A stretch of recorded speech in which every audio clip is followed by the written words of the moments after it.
Hello everyone, just a quick tutorial today. So we're going to look at how to export in Adobe Audition.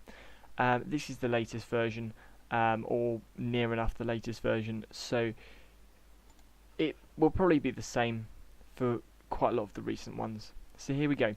When you go into the export menu, you see that there are a lot of different options that you can choose from, which might be quite daunting to some users.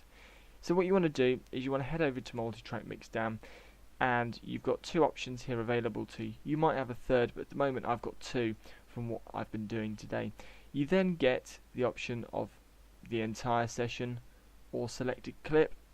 For me, I've selected the clip, so I just want the selected clip. You can then choose your name, so I'm going to call it YouTube Test. You then choose when you want it to save, which is fine with me, and then you can choose your format. I've chosen MP3 audio today, and then you hit OK, and it has exported it for you. And I can head over, and it's got it right there. Okay, thank you very much for watching. Take care. Bye bye.